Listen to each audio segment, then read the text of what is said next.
Ce qui est intéressant, c'est son histoire. C'est-à-dire qu'il a été... On est dans le près du Rhin.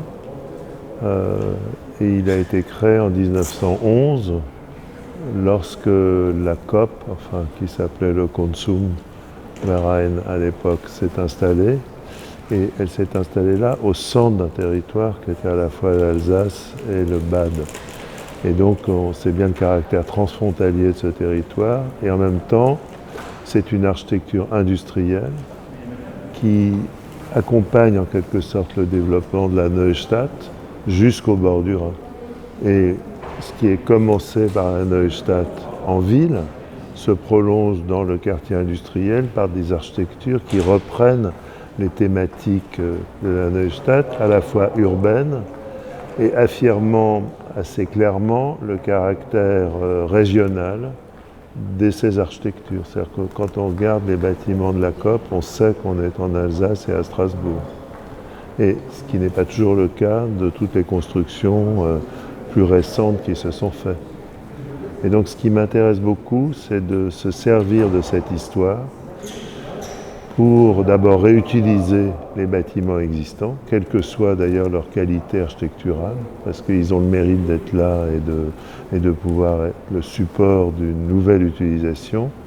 Et puis par ailleurs, de s'interroger sur la capacité à construire aujourd'hui une architecture qu'on reconnaîtrait comme appartenant à ce territoire. Et donc c'est un défi pour les architectes et aussi un défi, je dirais, qui consiste à formuler cette question d'une façon tout à fait explicite.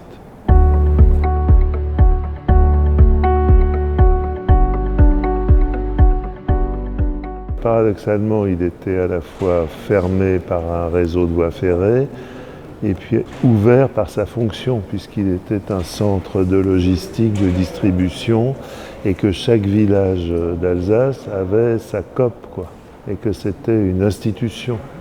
Et donc on est à la fois effectivement dans un isolat, urbain, cette forme de demi-lune très caractéristique de la COP, et en même temps dans une histoire qui l'ouvre complètement à l'ensemble d'un territoire, qui va bien au-delà d'ailleurs des quartiers limitrophes.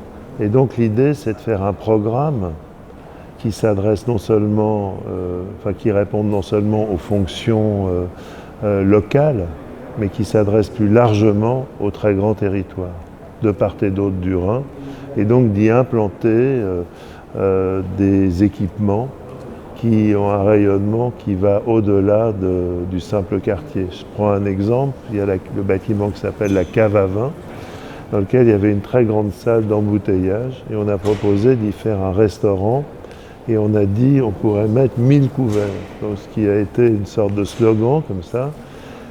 Bon, on a beaucoup travaillé, beaucoup discuté, on a fait avec la SPL et la ville un appel à manifestation d'intérêt, et maintenant il y a des candidatures très solides et quelqu'un qui bientôt va s'installer en faisant à sa manière un restaurant de très grande dimension qui va s'adresser à un quartier plus large. Mais si vous voulez, à l'origine du projet, il y avait l'idée de mettre des équipements, un programme, une salle des musiques actuelles, que sais-je encore, assez peu de logements. Et ce qu'on a proposé, c'est de se servir de la qualité des bâtiments pour inventer un programme à partir de la qualité de ces bâtiments. Et donc c'est cette relation entre l'invention du programme, le repérage en quelque sorte de la qualité des bâtiments et l'urbanisme et l'architecture et le traitement des espaces publics qui fait un tout cohérent et qui va, je pense, donner son caractère très singulier à la COP.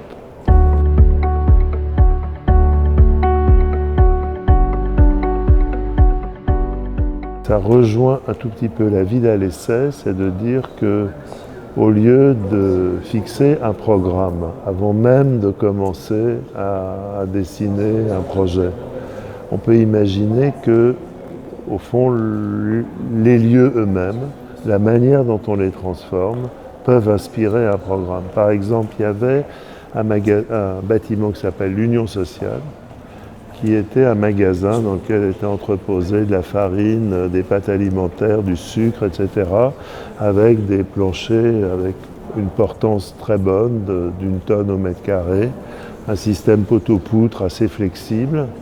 Et quand on a parlé de la possibilité d'un programme dans ce projet, on a imaginé avec Éric Bazard qui savait que la ville était à la recherche d'un site pour faire les réserves des musées. Et on s'est dit qu'au fond, ce bâtiment pourrait accueillir ces réserves. Et à partir de là, on a travaillé à un programme qui n'était pas un présupposé du projet. Mais au fond, c'est presque le fait de dire il y a ce bâtiment qui est là, et on va trouver une correspondance entre des besoins qui sont exprimés par ailleurs et la capacité d'un bâtiment à recevoir ce programme. Alors, ce qui est intéressant, c'est que dans cette correspondance-là, il y a aussi une forme d'économie.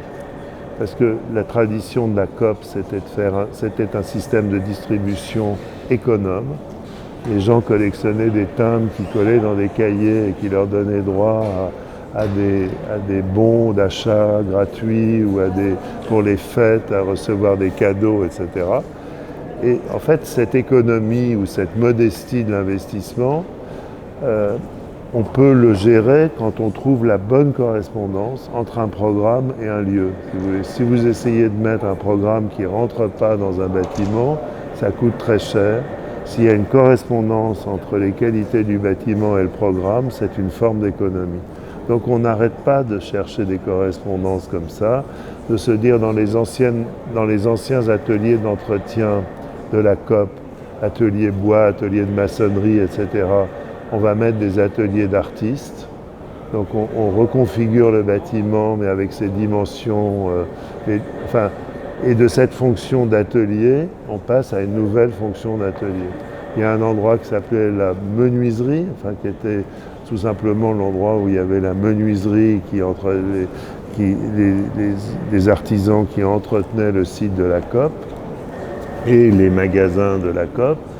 Il y a des gens qui ont une activité d'imprimante 3D, qui est une nouvelle forme de menuiserie, qui s'installent tout naturellement et ils sont installés il y a maintenant 2 semaines et ils ont mis leur scie à peu près à l'endroit où était la scie dans l'utilisation ancienne de la COP. Et donc c'est là aussi ces continuités, ces espèces de tautologie programmatique qui fait qu'on met une menuiserie dans la menuiserie, des ateliers dans les ateliers, qui font qu'au lieu d'avoir un programme présupposé et de lancer un concours pour chercher quel architecte va pouvoir réaliser ce programme, on cherche ces correspondances. Et donc le travail, qui est à la fois un travail d'urbanisme, d'architecte et d'aménageur ou d'aménagement des espaces publics, consiste à faire à la fois pour des problèmes d'ensemble, mais aussi pour des problèmes de détail, une noue pavée dans le sol, une qualité de bâtiment, une fenêtre, une hauteur sous plafond, etc. On peut aller assez loin là-dedans, de dire qu'au fond, ce qui existe, l'existant, est le support d'un imaginaire et le support d'une économie. Et ça veut dire aussi qu'on est en train de faire la ville par sédimentation et non plus dans un système de programme qui entraîne par lui-même une forme qui empêche d'utiliser l'existant le plus souvent et qui force à faire des opérations beaucoup plus brutales que chacun ne le souhaiterait, alors que là on a adopté une manière très opportuniste, on peut dire, mais en se donnant une souplesse de travail entre la SPL, les élus et nous-mêmes, dans cette espèce de discussion comme ça, qui fait qu'on a construit un récit dans lequel chacun apporte sa pierre, et c'est véritablement ça, ce qu'on peut appeler la ville à l'essai ou la ville en marche, comme vous voudrez, quoi. C'est une façon de faire la ville en marchant, justement. Et d'une façon pas du tout bureaucratique, quoi. Comme la plupart des opérations d'aménagement.